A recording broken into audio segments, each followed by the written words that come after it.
Hey Internet, how's it going? Welcome to another episode of the John Grave Show. You know, Testament really isn't looking all that bad in terms of when it came about. Testament Burst, I believe that this one's called.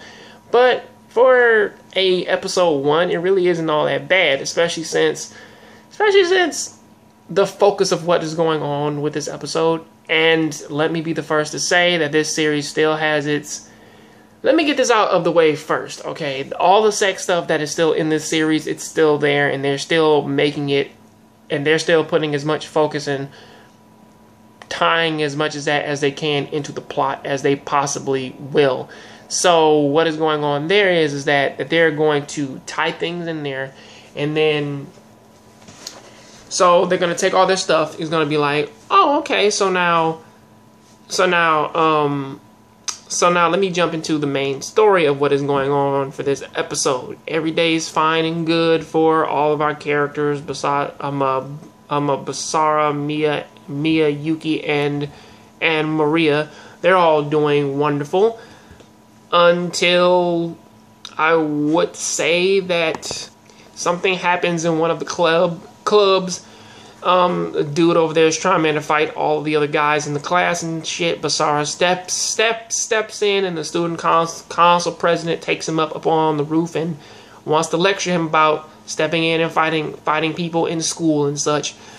But then it goes from that to him dropping a crazy atom bomb of saying, well, it's weird how that the school nurse, that nobody dislikes her. She is the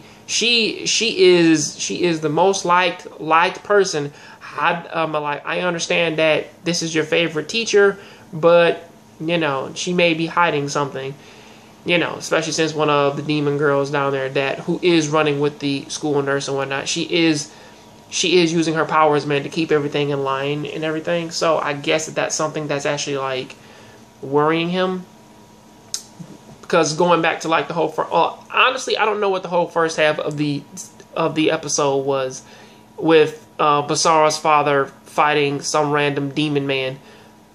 I don't know what that was about, but his father was winning because he's powerful.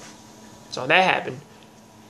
But then cutting on from that, though, Mio and Yuki, they do run into, I forget old boy's name, dude with the spiky hair, but he does run into him, and they do run into him, and he tells them that in order for them to get way more powerful, or at least like survive in the future, they got to become more powerful.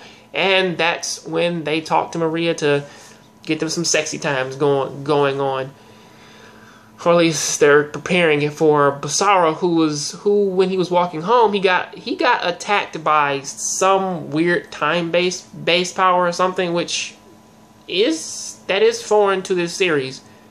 Or at least foreign to this, oh yeah, I was right the first time. It's foreign to this series. And people are slowly turned into zombies. Of course, Kurubi has to come and save him because she does have, like, her wind-based power, like her elemental-based powers, and she gives him a ride home, to which she runs into them all to which they like, she runs into them like their little sexcapades. Which she does scare out Mio, but it cuts from that to Maria saying which one of the sisters, man, are way more mature and can please a man better, which leads to some more sexual stuff. This episode ends off, man, with a dramatic screenshot of, man, like Basara staring off into the future, but I don't really know like what any of that means. The only real credible shit that happened in this series was, or at least in this episode, was that something was happening with his father. There's some suspicion leading to the school nurse, and Basara just got attacked, and he has to find out who in the fuck did that. But that is all I got to say about that. Please tell me what you think about this down there in the comment section. I'll catch you guys on the next John Grave Show. Please keep watching anime, keep playing video games. I'm out.